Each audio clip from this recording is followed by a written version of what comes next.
গণতন্ত্রের পুনরুদ্ধার সংগ্রামে গণতন্ত্রকে ফিরে নিয়ে আসার সংগ্রামে আমরা একসাথে যে লড়াই লড়েছি, সংগ্রাম করেছি, সেখানে সবসময় আমরা আমাদের সাংবাদিক বন্ধুদেরকে সাথে পেয়েছি এবং আমাদের অত্যন্ত কঠিন সময়গুলোতে সাংবাদিক বন্ধুরা আমাদের সঙ্গে ছিলেন। আমি কখনোই ভুলতে পারি না যে রাতে আমাকে এখানে আটক করে রাখা হয়েছিল, তখন আপনাদের সাংবাদিক বন্ধুরা, নেতৃবৃন্দ আমাকে কিভাবে প্রোটেকশন দিয়ে আমার প্রাণ রক্ষা করেছিলেন। আমি কখনোই ভুলবো না যে বিভিন্ন সময়ে আমরা যখনই ফ্যাসিবাদের আক্রমণে আক্রান্ত হয়েছি, তখন তারা কিভাবে ছুটে গিয়ে সেটা কাভার করে জনগণের সামনে তুলে ধরেছিলেন। সেই জন্য আমি সবসময় তাদের কাছে কৃতজ্ঞ। আমার দীর্ঘ এই রাজনীতি করার জীবনের থেকে আমি একটা জিনিস উপলব্ধি করেছি যে আওয়ামী লীগ আর গণতন্ত্র এটা কখনোই একসাথে যায় না, আগেও যায়নি, অর্থাৎ আওয়ামী লীগের জন্মের পরেও যায়নি, এবং এই বিগত ফ্যাসিবাদের সময় তো যায়নি। That's true. এই সেটাও যাবে না। সমস্যা হচ্ছে কিন্তু আমরা দুর্ভাগ্যক্রমে গণতন্ত্রের জন্য যারা আমরা লড়াই করছি, যারা আমরা সংগ্রাম করেছি, প্রাণ দিয়েছি, আমরা যারা সংবাদ মাধ্যমের স্বাধীনতার জন্য সংগ্রাম করেছি, লড়াই করেছি এবং প্রাণও দিয়েছি, অনেক সময় আমরা কি সব সময় ঐক্যবদ্ধ থাকতে পারি না। এবার আজকে দেখুন, যখন একটা রক্তাক্ত সংগ্রামের মধ্য দিয়ে আমরা যখন একটা স্বাধীনতা পেয়েছি কিছুটা, যে আমরা এখন একটু অন্তত সংবাদপত্রের স্বাধীনতাকে নিশ্চিত করার একটা ক্ষেত্র তৈরি হয়েছে, এবং আমরা এখন পর্যন্ত যেটা লক্ষ্য করছি যে বর্তমান সরকার এই সংবাদপত্রের স্বাধীনতাকে রক্ষা করবার জন্য কমিটেড আছে এবং তারা কাজ করছে সে বিষয়ে। আমাদের তথ্যমন্ত্রী সেই কথাগুলো বলেছেন। কিন্তু অন্যদিকে সংবাদপত্রের মালিকরা, যারা বিভিন্ন আপনার যে হাউসগুলো আছে, বিজনেস হাউসেস, তারা কিন্তু অন্যায়ভাবে সাংবাদিকদের উপর নির্যাতন চালিয়ে যাচ্ছে। আমি একদম বলতে চাই খুব স্পষ্টভাবে, গতকাল আমাদের প্রেস ক্লাবের সভাপতিকে যেভাবে পদত্যাগ করতে বলা হয়েছে, এটা কোনো সভ্যতার মধ্যেই পড়ে না। এটা যে আমি তীব্র ভাষায় নিন্দা জানাচ্ছি এবং আমি অনুরোধ করবো যে আপনার তীব্র ভাষায় এটা প্রতিবাদ জানাবেন। শুধু হাসান সাহেব নয়, একই সঙ্গে আমাদের অনেক সাংবাদিক বন্ধু আছেন যারা এই আক্রমণের শিকার হচ্ছেন, নির্যাতনের শিকার হচ্ছে। আমার কিন্তু সবসময় মনে হয়, যেটা মনে হয়েছে সবসময়, যে আসলে যুগ পাল্টানোর সঙ্গে সঙ্গে সবকিছু পাল্টে যায়। আমি এর আগের দিনে বলেছি যে আমাদের তারা আজকে 1975 সালে 76 সালে সাংবাদিকরা যে অবস্থায় ছিলেন, এখন কিন্তু সে অবস্থায় নেই। আমি এখন দেখছি আমাদের এরপর দেখছি অনেক সাংবাদিক ভাই এখন পর্যন্ত বেকার হয়ে আছে।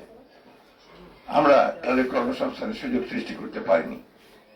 আমি আশা করব যে আমাদের একজন যোগ্য তথ্যমন্ত্রী আছেন, তিনি প্রচেষ্টা চালাবেন, এবং আমি সাংবাদিক ভাইকে অনুরোধ করব আমাদের বন্ধ হয়ে যাওয়া যে সমস্ত সংবাদ মাধ্যমগুলো রয়েছে, দৈনিক বাংলা, টাইমস, এগুলোকে চালু করার জন্য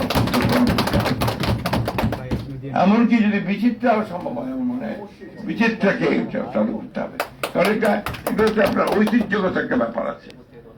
সুতরাং এটাকে আপনার সামনে নিয়ে আসার জন্য ব্যবস্থা করতে হবে এবং প্রয়োজনে বিভিন্নভাবে যারা পারবেন তাদেরকে দিয়ে একসাথে করে নতুন সংবাদ মাধ্যম সৃষ্টি করে আমাদের সাংবাদিকদের কর্মসংস্থানের ব্যবস্থা করে সৃষ্টি করতে হবে। এটা আমার মনে হয়। একটি কথা যে আমাদের এই সরকার, আপনারা জানেন যে দীর্ঘ সংগ্রামের পরে এবং আমাদের প্রধানমন্ত্রী তিনি অনেক নির্যাতনের পরে আজকে আমরা একটা রাষ্ট্র পরিচালনার দায়িত্বে এসেছি এই দায়িত্বে আসার পরে পরে যে ঘোষণাগুলো তিনি দিয়েছেন সেই ঘোষণার মধ্যে কিন্তু আপনাদের সংবাদ মাধ্যমের স্বাধীনতাকে নিশ্চিত করার ব্যাপারটা তিনি বারবার করে বলেছেন। এবং আমি ইতিমধ্যে যেটা লক্ষ্য করছি, তিনি আপনাদের সকলের সঙ্গে মত বিনিময় করছেন। মত বিনিময় করে যেটা কিছুক্ষণ আগে আমাদের তথ্যমন্ত্রী মহোদয় বললেন যে তিনি গোটা সংবাদ মাধ্যমে যেন একটা সুবাতাস বয় সেই রকম একটা পরিবেশ তৈরি করার চেষ্টা করছেন। দুর্ভাগ্য আছে আমাদের যে বাংলাদেশে আমরা সবসময় কিন্তু সহজেই সবকিছু সোজা পথে পাই না। আজকে আবার বিভিন্নভাবে বিভিন্ন গোষ্ঠী মাথা চাড়া দিয়ে উঠছেন, তারা বিভিন্নভাবে সমস্যা তৈরি করছেন, অনেকের আইন শৃঙ্খলা পরিস্থিতি নষ্ট করছেন। আপনার স্বাভাবিকভাবে যে সমস্ত যে কথা কিছুক্ষণ আগে বলা হলো যে আপনার সোশ্যাল মিডিয়াতে যে সমস্ত আপনার প্রচারণা হচ্ছে, যে সমস্ত অপপ্রচার হচ্ছে, এই সব কিছু মিলিয়ে কিন্তু সমাজকে আবার ভিন্ন পথে পরিচিত করবার একটা উদ্যোগ আছে, একটা কনসাস এফোর্ট আছে।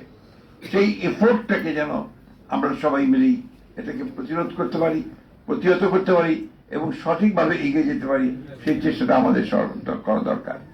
আমি এর আগে বলেছি যে আমি ব্যক্তিগতভাবে কিন্তু একজন একেবারে একটা লিবারেল ডেমোক্র্যাট। আমি হচ্ছে উদারপন্থী গণতান্ত্রিক দল।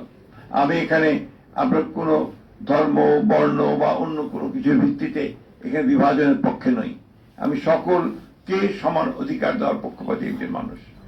এই জন্যই আমি সবসময় বলে থাকি যে বিএনপিকে আপনারা যদি কেউ মনে করেন যে বিএনপি একটা বিপ্লবী দল, সেই বিপ্লবী দল কিন্তু বিএনপি নয়। বিএনপি একটা লিবারেল ডেমোক্রেটিক পার্টি। এটাকে আপনার সবসময় মনে রাখতে হবে আমাদেরকে। এই জন্যই আমরা মনে করি যে বিএনপি হচ্ছে সবচেয়ে নিরাপদ একটা রাজনৈতিক দল, যে দলের মধ্যে সাংবাদিক বলুন বা অন্যান্য পেশাজীবীরা আছেন তারা কিন্তু সবসময় নিরাপদ থাকতে পারেন। কারণ বিএনপি অন্যের মত সহ্য করবার একটি রাজনৈতিক দল এবং সেইটাই আমরা বরাবর করে এসেছি। আমি নিশ্চয়ই আমার সঙ্গে আপনারা সবাই একমত হবেন, বিএনপি যখনই সরকারে এসছে সাংবাদিক দলন বা নির্যাতন কিন্তু সবচেয়ে কম হয়েছে।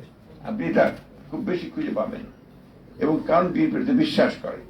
আমি সেই কারণে আজকে বলি যে 16ই জুন আমাদের মনে রাখতে হয়েছে যে আওয়ামী লীগের সেই দুঃশাসন যে আপনার 72 সাল থেকে 75 সাল পর্যন্ত, এটার উপরে বোধহয় আমাদের প্রফেসর সাইদুর রহমান সাহেবের একটা বই আছে, আওয়ামী দুঃশাসন 3 বছর না 5 বছর।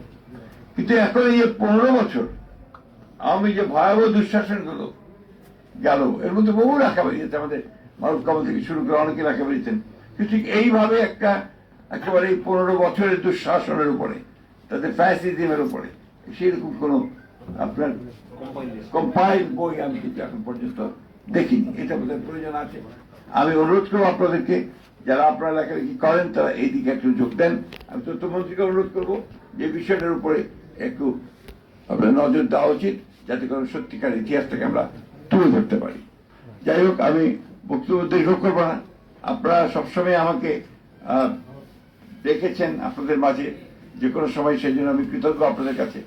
একটা কথা আপনাদেরকে আমি আজকে বলে যেতে চাই যে আপনাদের অধিকার রক্ষার্থে আমি কিন্তু আপনাদের সঙ্গে ছিলাম, আছি, আমি বক্তব্য বাড়াবো না। আজকে 16ই জুনে আমরা আজকে সেই অত্যন্ত কালো দিবসকে মনে করব। শুধু মনে করলে হবে না, কালো দিবস যেন ফিরে না আসে আমাদের রাষ্ট্রে, আমাদের রাজনৈতিক জীবনে, সেই কথাটা আমাদেরকে নিশ্চিত করতে হবে। আপনাদের সকলকে ধন্যবাদ।